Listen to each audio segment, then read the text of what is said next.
Olá, eu sou o Diego e na nossa apresentação de hoje, do Seminário de Bioquímica, iremos falar sobre fermentação lática e fermentação acética. Mas, para bem introduzirmos esse assunto, vamos iniciar com a seguinte pergunta: o que é fermentação? De uma forma bem resumida, é um termo geral para a degradação anaeróbia da glicose ou de outros nutrientes orgânicos para a obtenção de energia, conservada como ATP. Em partes, a fermentação ela é um processo de obtenção de energia que ocorre sem a presença do oxigênio, que é o O2. Nesse caso, nós temos aí a ausência do O2. Portanto, trata-se de uma via de produção de energia denominada anaeróbia. A fermentação ela compreende também um conjunto de reações enzimaticamente controladas, através das quais uma molécula orgânica é degradada em compostos mais simples, liberando assim energia. Nesse processo, o aceptor final de elétrons é uma molécula orgânica. No slide podemos observar essas três imagens, onde contextualiza-se essa exemplificação. De acordo com esse conceito, essa via é muito utilizada por fungos, bactérias e células musculares e esqueléticas do corpo humano, quando estas últimas estão em contração vigorosa e prolongada. A glicose é uma das substâncias mais empregadas pelos micro-organismos como ponto de partida da fermentação. É importante ressaltar também que as reações químicas da fermentação elas são equivalentes às da glicose, as quais ocorrem no fígado do organismo humano. A desmontagem da glicose é parcial e são produzidos resíduos de tamanho molecular maior que aqueles gerados na respiração aeróbica. E o rendimento final dessa fermentação em produção de adenosina trisfosfato, que é o ATP, é bem baixo com relação aos termos iniciais. Agora vamos descrever um pouco dessa imagem da glicose. Na glicose, cada molécula de glicose ela é desdobrada em duas moléculas de ácido pirúvico com liberação de hidrogênio e energia por meio de várias reações químicas. O hidrogênio combina-se com moléculas transportadoras de hidrogênio, que é o NAD, formando NADH mais H, que é o hidrogênio. Ou seja, NADH2 está representado aqui pela essa imagem, como vocês podem observar. Dando continuidade a esse processo, podemos observar que na glicólise, que do grego glikis, doce ou açúcar, e lisis, quebra, há uma molécula de glicose e ela é degradada em uma série de reações catalisadas por enzimas, gerando duas moléculas de composto de 3 átomos de carbono, o conhecido piruvato.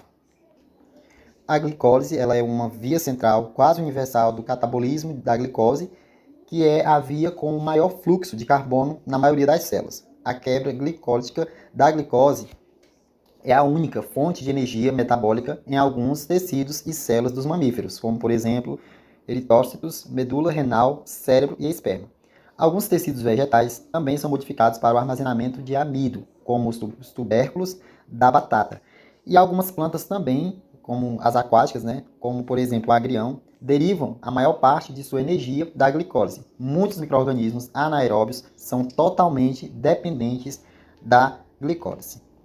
Antes, então, de adentrarmos nas fermentações em si, nós precisamos entender como os piruvatos são formados.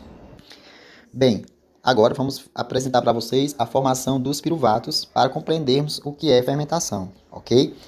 No exemplo 1, nessa etapa 1, nós temos aqui a fosforilação, que ela ocorre no carbono 6, já que no carbono 1 ela é um grupo carbonil e não pode ser fosforilada. Isso, a fosforilação da glicose, ela garante que os intermediários da via permaneçam na célula. Já na etapa 2, a isomerização move o grupo carbonil para o carbono 2, que é um pré-requisito para as etapas 3 e 4. Já na etapa 3, o carbono 1, agora faz parte de um grupo hidroxil que pode ser fosforilado. E isso vai garantir que os dois produtos da clivagem da ligação carbono com carbono sejam fosforilados e interconvencíveis, ok? Já na etapa 4, o grupo carbonil em carbono 2 facilita a clivagem da ligação carbono com carbono na localização correta para formar dois produtos de 3 carbonos, por meio dessa reação inversa da condensação aldólica. Quanto na etapa 5, a interconversão dos dois produtos da etapa 4 converge os dois produtos em uma única via. Na etapa 6, a fosforilação oxidativa do gliceraldeído 3-fosfato com a produção de um NADH é um pré-requisito para a produção de ATP na etapa 7. Então, esses são os 6 primeiros processos dessas etapas para a formação dos piruvatos. Para a etapa 7, nós temos a produção de ATP dentro desse contexto. Para a etapa 8, o grupo fosforil remanescente move-se de carbono 2 para carbono 3, configurando as etapas finais da via. Na etapa 9, temos a desidratação ativa do grupo fosforil para a transferência para o ADP na etapa 10. Para concluirmos então essas etapas, nós temos a formação, né, do fosfoenol piruvato, que por fim processa a produção de ATP. Dando continuidade, o destino dos piruvatos em condições anaeróbias, isso para fazer a fermentação. Nesse sentido, em condições aeróbias, o piruvato formado na etapa final da glicólise é oxidado e acetato, que entra no ciclo do ácido cítrico e é oxigenado ao CO2 e H2O. O NAD, formado pela desidrogenação do gliceraldeído 3-fosfato, é finalmente reoxidado a NAD1 pela transferência de seus elétrons ao O2, na respiração mitocondrial. No entanto, essas condições de hipoxia, que é o termo para designar pouco oxigênio, assim como no músculo esquelético muito ativo, nos tecidos vegetais submersos, nos tumores sólidos ou nas bactérias lácteas, o NAD gerado pela glicólise não pode ser reoxidado pelo O2. A falha nesse sentido na regeneração do NAD1 deixaria a célula carente de aceptor de elétrons para a oxidação de gliceraldeído 3-fosfato. E assim, essas reações geradoras de energia da glicólise cessariam. Portanto, o NAD1 deve ser regenerado de outra forma.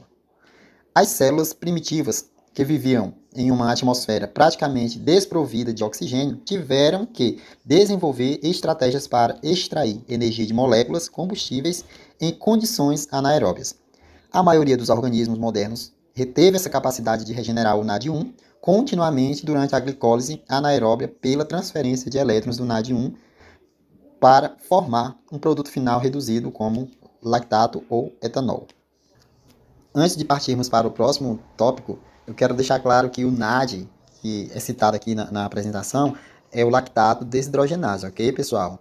Então, dando sequência, após esse destino em que o piruvato, dentro das condições aeróbias, formaria as fermentações, qual seria, né, o receptor final de elétrons na fermentação láctea pelo piruvato? Então, quando tecidos animais não podem ser supridos com oxigênio suficiente para realizar a oxidação aeróbia do piruvato e do NAD produzido na glicose, o NAD1 ele é regenerado a partir de NAD pela redução do piruvato a lactato. Como mencionado antes, alguns tecidos e tipos celulares, como os eritrócitos, que não possuem mitocôndria e, portanto, não podem jamais oxidar piruvato até o CO2. Esses produzem lactato a partir da glicose, mesmo em condições aeróbias. Nesse sentido, a redução do piruvato por essa via ela é catalisada pela lactato desidrogenase, que forma o isômero do lactato em pH7. Por essa imagem que estamos mostrando aqui no slide, você pode notar todo esse conceito através dessa arte, ok? Desse desenho. Então, vocês podem ver aí que o equilíbrio global da reação favorece bastante a formação de lactato, como mostrado pela grande variação negativa da energia livre padrão, ok? Então, esse desenho, essa estrutura, ela mostra exatamente isso que foi falado durante todo o texto, tá? Durante a apresentação. Bem, dando continuidade aqui à nossa apresentação, agora nós vamos falar sobre a glicólise. E na glicólise, a desidrogenação de duas moléculas de gliceraldeído 3-fosfato, derivado de cada uma molécula de glicose, converte duas moléculas de NAD1 e a duas de NAD. Com a redução de duas moléculas de piruvato em duas de lactato, regenera duas moléculas de NAD1, não ocorre variação líquida de NAD1 ou NAD. Então, nós temos aqui a estrutura mostrando na glicose, 2 piruvato, a setinha puxada lá da glicose. Eu puxo essa setinha para 2 piruvatos e do 2 piruvato puxo a setinha para 2 lactato, certo? E aí nós temos 2 NAD voltado para 2 NAD+, e 2 NAD+, voltado para 2 NAD, ok? Uma observação é que o lactato, ele formado pelo músculo esquelético em atividade ou pelos eritrócitos, eles podem ser reciclados, certo? Ele é transportado pelo sangue até o fígado, onde é convertido em glicose durante a recuperação da atividade muscular exaustiva. Então, por exemplo, quando o lactato ele é produzido em grande quantidade durante a contração muscular vigorosa, como por exemplo durante uma arrancada, a acidificação ela é uma resultante dessa ionização do ácido láctico nos músculos e no sangue. Então, isso limita o período de atividade vigorosa. Os atletas mais bem condicionados, eles só podem correr por 1 minuto em velocidade máxima. Era apenas uma curiosidade que eu queria apresentar para vocês. Pessoal, dando aqui continuidade a esse conceito, eu vou falar para vocês aqui um pouco sobre essa estrutura que a gente apresentou. O que acontece? Embora a conversão de glicose em lactato compreenda 2 etapas de oxidação-redução, não ocorre a variação líquida no estado de oxidação do carbono. Na glicose, C6H12O6, e no ácido láctico, C3H6O3, a relação hidrogênio e carbono é sempre a mesma, ok? Então, todavia, parte dessa energia da molécula da glicose ela é extraída pela sua conversão em lactato, que é o suficiente para dar um rendimento líquido de 2 moléculas de ATP para cada molécula de glicose consumida, certo? Nesse outro slide, nós temos aqui que o piruvato ele pode também se transformar em álcool e CO2, que também são posteriormente eliminados. A substância a ser produzida ela depende do organismo em que o processo ocorre, mas quando se transforma em álcool, a fermentação ela é chamada de alcoólica. Então, tanto na fermentação alcoólica quanto na láctica, o NADH, ele doa seus elétrons e é convertido em NAD+. Isso está bem representado na figura 2, ok? E esse esquema aqui, ele ilustra o processo das fermentações lácticas e alcoólicas a partir da glicose. Então, nós temos a glicose no primeiro processo, glicose, formando aí ácido pirúvico e as setinhas que estão orientando cada termo que vai ser formado lá na frente, posteriormente, certo? Que é o etanol e o ácido láctico, certo?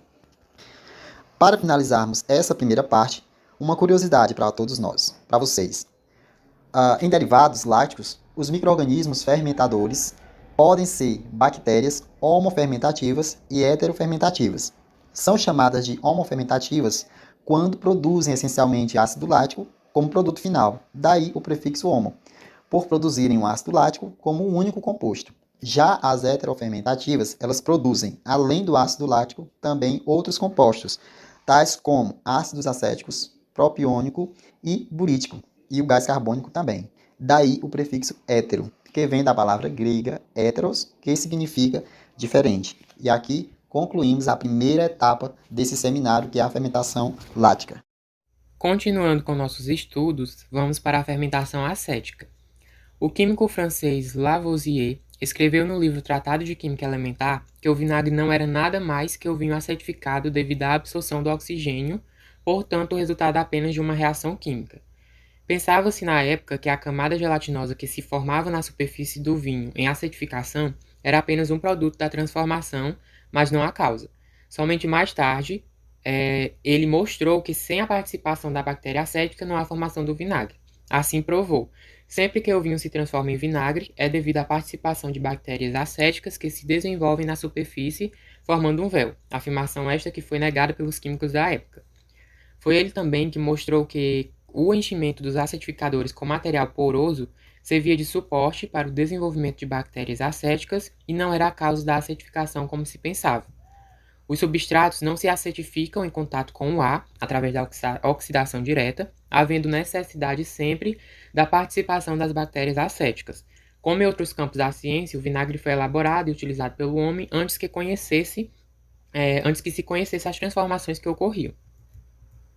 A fermentação acética consiste na oxidação parcial aeróbica do álcool etílico com produção de ácido acético. Esse processo é utilizado na produção do vinagre comum e do ácido acético industrial. Desenvolve-se também na deteriorização de bebidas de baixo teor alcoólico e na de certos alimentos. A fermentação acética ela é realizada por um conjunto de bactérias do gênero Acetobacter ou Glucanobacter, pertencentes à família Pseudomonaceae, que produz ácido acético e carbono. Com isso, temos o mecanismo de fermentação. Bioquimicamente, os acetobacter realizam processos catabólicos e anabólicos por aerobiose e anaerobiose. É de interesse industrial o catabolismo oxidante aeróbio de álcoois e açúcares, realizado por micro-organismos usados na produção do ácido acético ou de vinagre. Diante disso, o mecanismo de produção do ácido acético ocorre em duas etapas. Primeiro é formado o acetaldeído por oxidação, e segundo, o acetaldeído é convertido a ácido acético, sendo 75%, convertido em ácido acético, e os 25% restantes em etanol. O vinagre é azedo, pois trata-se de uma solução aquosa de ácido.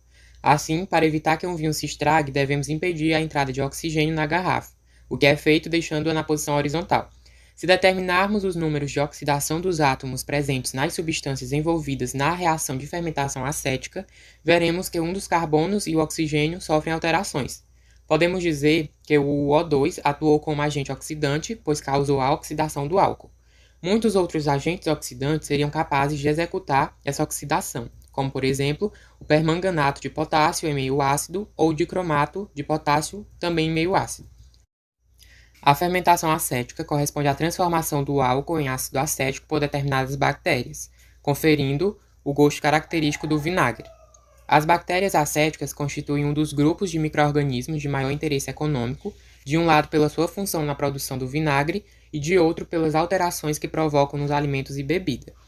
A bactéria acética ideal é aquela que resiste à elevada concentração de álcool e ácido acético, com pouca oxigência nutritiva, elevada velocidade de transformação do álcool em ácido acético, bom rendimento de transformação sem hiperoxidar o ácido acético formado, além de conferir boas características gustativas ao vinagre. Essas bactérias acéticas necessitam de O2 do ar para realizar a acetificação. Por isso, multiplicam-se mais na parte superior do vinho que está sendo transformado em vinagre, formando um véu conhecido como mãe do vinagre. Esse véu pode ser mais ou menos espesso de acordo com o tipo de bactéria. Resumindo, as acetobactérias fazem fermentação acética, onde ocorre a oxidação parcial do álcool etílico, obtendo o ácido acético. Elas provocam o azedamento do vinho e dos sucos de frutas, sendo responsáveis pela produção de vinagres. As bactérias acéticas necessitam do oxigênio do ar para realizarem a acetificação. Podemos usar, por exemplo, o vinho usado na produção de vinagre. Nele, as bactérias multiplicam-se mais na parte superior. E para a produção do vinagre, a concentração alcoólica é ajustada e depois exposta às bactérias do ácido acético por meio de um processo aeróbio que vai oxidar a solução até que se produza o vinagre na concentração desejada. Para que possamos compreender melhor todo o conteúdo apresentado, vamos agora para o resumo geral.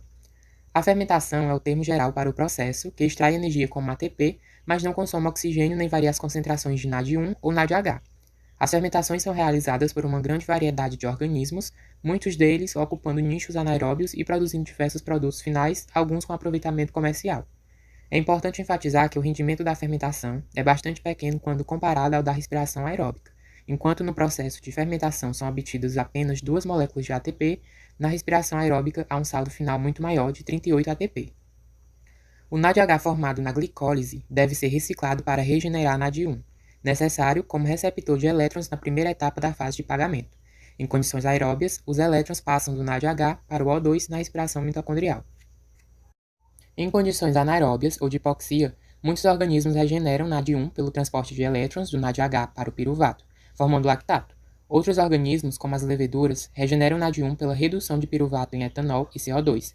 Nesses processos anaeróbios, que são as fermentações, não ocorre oxidação ou redução líquida dos carbonos da glicose. Uma grande variedade de micro-organismos pode fermentar o açúcar de alimentos frescos, resultando em mudanças de pH, sabor e textura, protegendo os alimentos da deterioração. As fermentações são usadas na indústria para produzir uma ampla variedade de compostos orgânicos, comercialmente valiosos a partir de matérias-primas baratas.